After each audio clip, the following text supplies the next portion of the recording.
सबने अपनी प्रस्तुति की है, मगर मेरी प्रस्तुति तिरंगे पे है विशेषकर। तो मैं ये जानना चाह रहा हूँ तिरंगे में रंग कितने होते हैं, मगर तिरंगे में 4 रंग होते हैं, एक केसरिया, एक सफेद, एक हरा और एक नीला। ठीक है, एक विशेष जानकारी थोड़ी सी तुम्हें दे दूं कि भारत यानी कि भारत का राष्ट्रीय ध्वज, अरे वो 7 बजे पीछे खड़ा कर दूंगा लाएगा। भारत का राष्ट्रीय ध्वज जिसे तिरंगा कहते हैं, इसमें 3 छेदित पट्टियां होती हैं, लंबवत नहीं होती, तीनों छेदित होती हैं। सबसे ऊपर केसरिया रंग की पट्टी होती है, बीच में सफेद रंग की और सबसे नीचे हरे रंग की पट्टी होती है। इन तीनों पट्टियां समान अनुपात में होती हैं और ध्वज की लंबाई और चौड़ाई का अनुपात 3:2 होता है। अगर लंबाई 3 मीटर रखूंगा तो चौड़ाई 2 मीटर रखूंगा। ठीक है, सफेद पट्टी के बीच में नीले रंग का अशोक चक्र होता है। इस चक्र का व्यास लगभग सफेद पट्टी के समान होता है और इसमें 24 तीलियां होती हैं। अशोक चक्र सारनाथ के शेर के स्तंभ से बना हुआ है। तिरंगे के तीनों रंग का मतलब अलग अलग है। सबसे ऊपर केसरिया रंग की पट्टी होती है जो देश की ताकत और साहस का प्रतीक बताती है। बीच की सफेद पट्टी होती है जो शांति और सच्चाई का प्रतीक देती है। नीचे की गहरी पट्टी उपजाऊ भूमि से हमारे संबंध को दर्शाती है कि हमारी भूमि कितनी उपजाऊ है। ये थी तिरंगे की एक सामान्य जानकारी।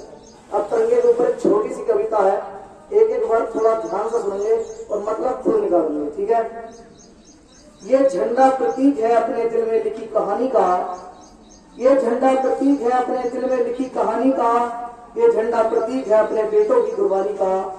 इस झंडे ने अंग्रेजों की सारी राह मोड़ी थी, इसी झंडे ने अंग्रेजों की सभी जंजीरें तोड़ी थी।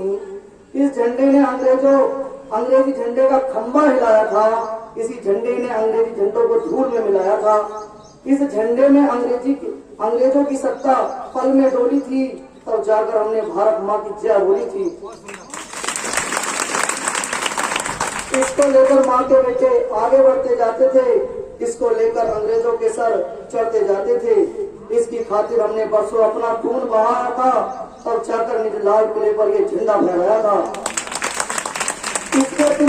इसको तुम सजना लेना केवल कपड़े खादी का, इसको तुम समझना लेना केवल कपड़ा खादी का, ये झंडा प्रतीक है अपने बेटों की आजादी का।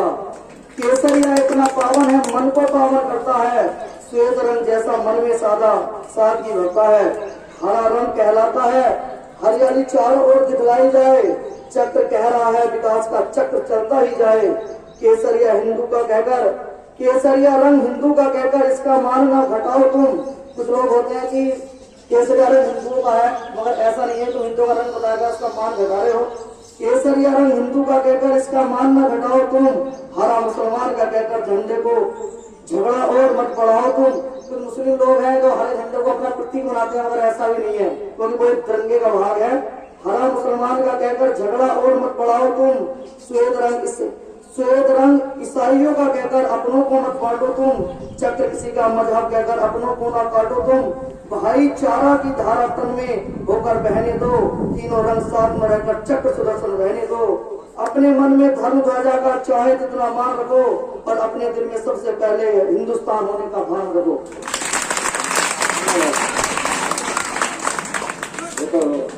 मिस्टर निशांत जी ने अपनी बड़ी सुंदर प्यारी भाषा में पूरे झंडे के जो प्रतीक है उसकी पूरी परिभाषा को समझते हुए आपके सामने प्रस्तुत कर दिया। और मैं समझता हूँ बात नहीं, ज्यादातर तिरंगे को देखते भी, झंडे को देखते भी, लेकिन कभी कभी